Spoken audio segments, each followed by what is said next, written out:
call this program The Creation of God, and it kind of tickles me. The first religious ceremony was perhaps what we just did. People making a noise to call the sun, say, "We're here, we need you." Everyone makes as much noise as possible, and then the leaders call out to the sun, begging it to come back. When humans first felt that the sun could hear and respond to them, they had, in effect, created the first God, recognizing that there was a power greater than themselves, someone or something that had the power to make their life continue to be possible. It is my personal belief that humans from all times and all locations felt that need to believe that there was a greater power, and so they personified that power by creating gods, sometimes a whole group of gods, and sometimes just one. Where there is a need, there is hope. Where there is hope, there is faith. Where there is faith, there is belief. In a very deep cave in Morocco, in Africa, archaeologists have recently discovered an ancient burial chamber that dates to approximately 300,000 years ago.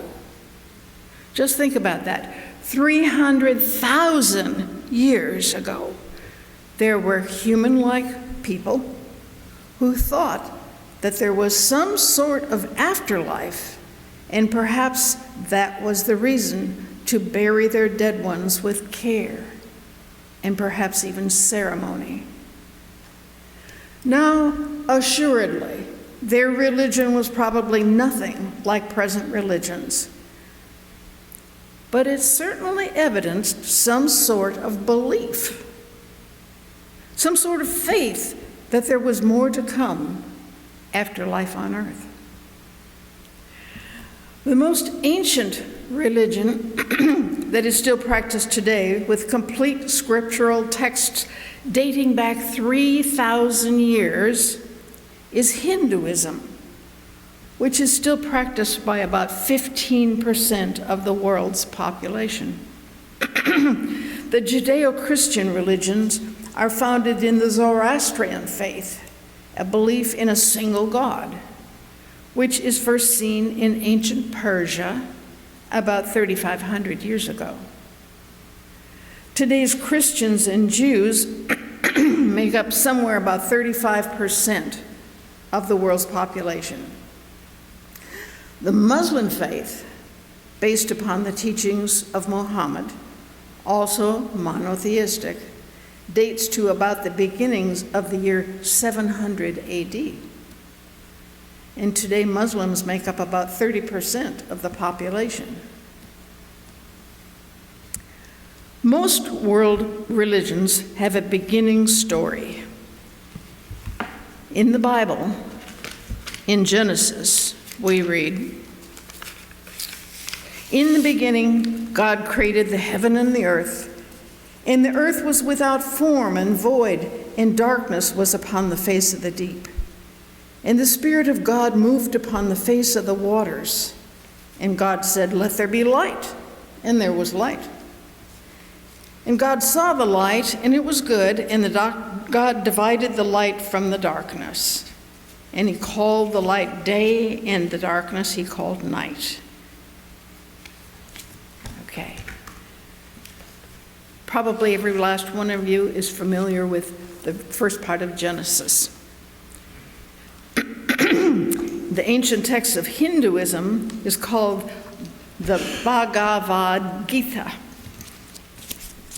And their beginning story says, In the beginning of the creation, there was only the Supreme Personality.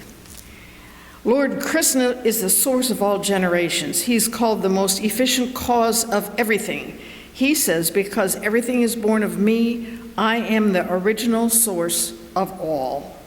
Everything is under me, no one is above me. There's no supreme controller other than Krishna. See, they're so parallel they could be written side by side.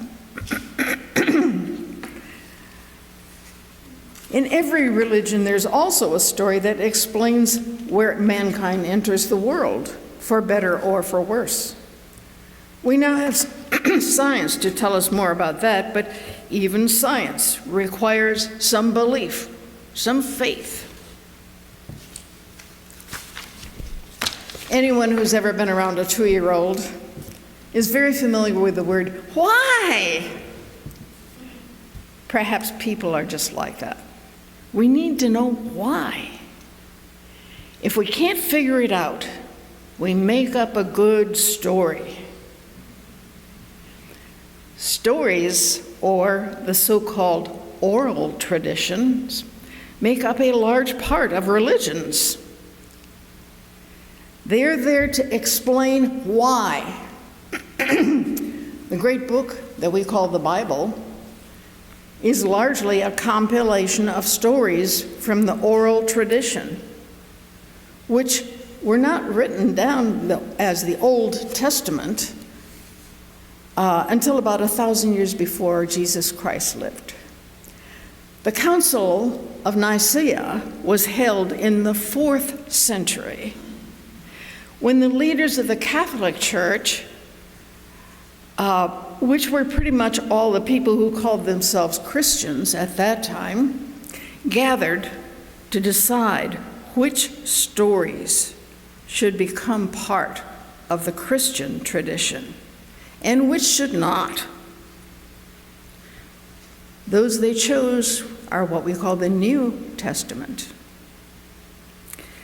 Michelangelo's Sistine Chapel ceiling with a masculine, bearded God reaching out to spark life into a naked man probably is the story most beautiful, the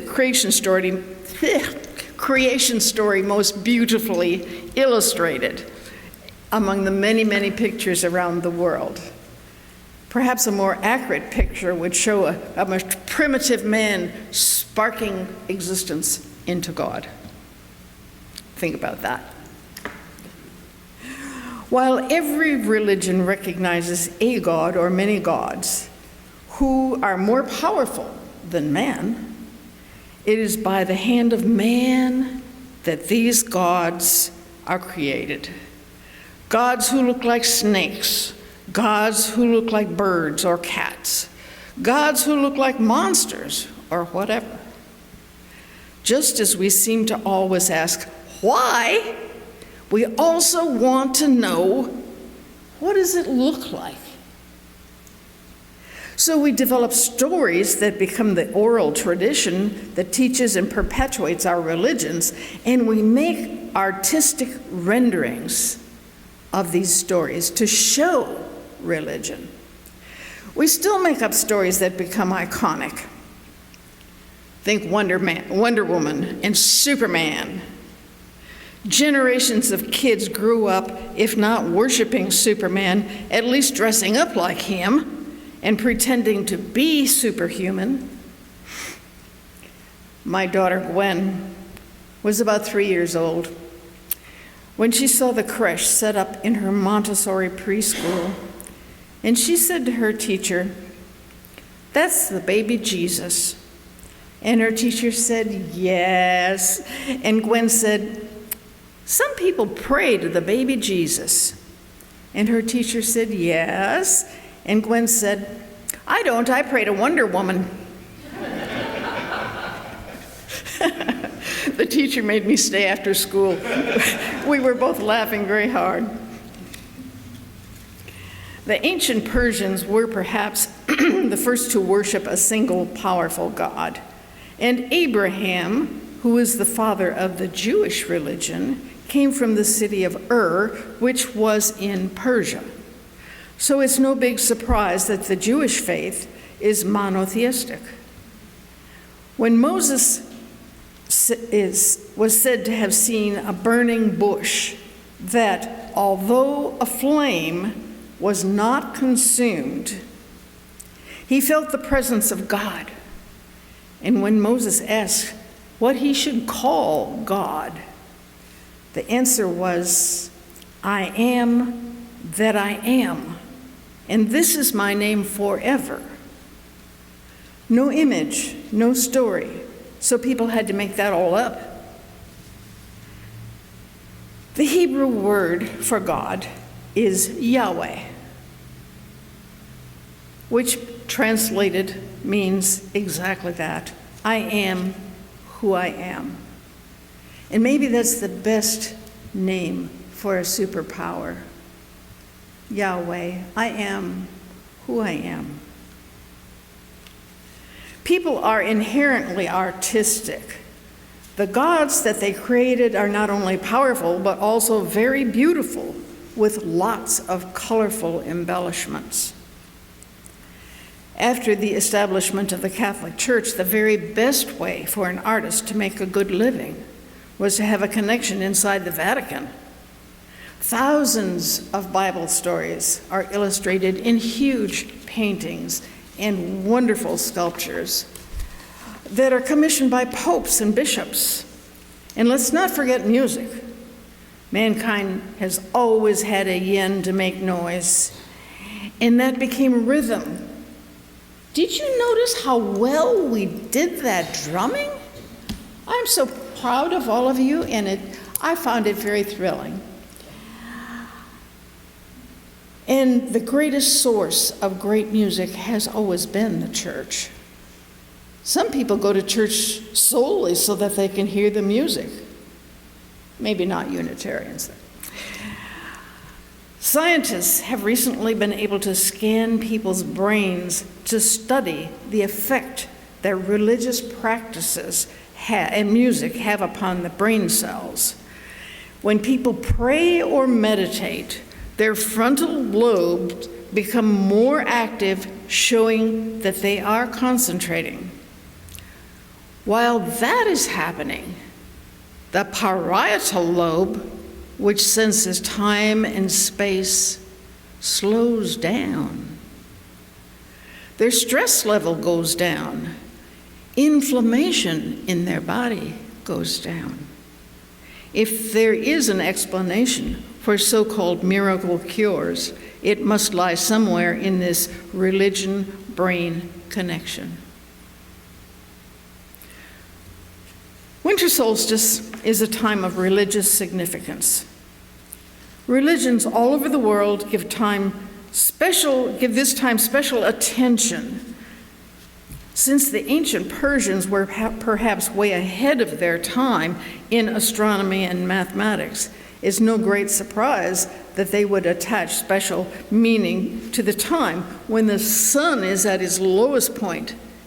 And since the Christian faith evolved from Zoroastrian roots, there is no factual evidence of when Jesus Christ was actually born. It follows that the birth of Jesus Christ is celebrated close to the time of the winter solstice, a time of great expectations and new beginnings. And no matter what our faith background or our individual beliefs, we make music and feel joy at solstice and at Christmas. Some years ago, I wrote this little poem. I don't know how many of you remember Barbara Derrick, who was with us for a number of years. She loved this poem so much that she had it reprinted and sent it out with her Christmas cards. And whenever I see it, I think of Barbara. Was there really a child born in midwinter cold? Did wise men appear, bringing incense and gold? Did shepherds hear angels singing that night of glory and peace and goodwill and might? Is it all a fable embellished by time with religious trappings beyond reason and rhyme, until people who think know it cannot be real, this seasonal joy and bonhomie we feel? Yet, why can't we celebrate the birth of a son? Why can't we celebrate warm feelings of love and peace and goodwill and all of the above? It only seems fitting that once a year we step back from our battles and light up a tree and sing us some songs of the birth of a son whose message is peace and whose story lives on.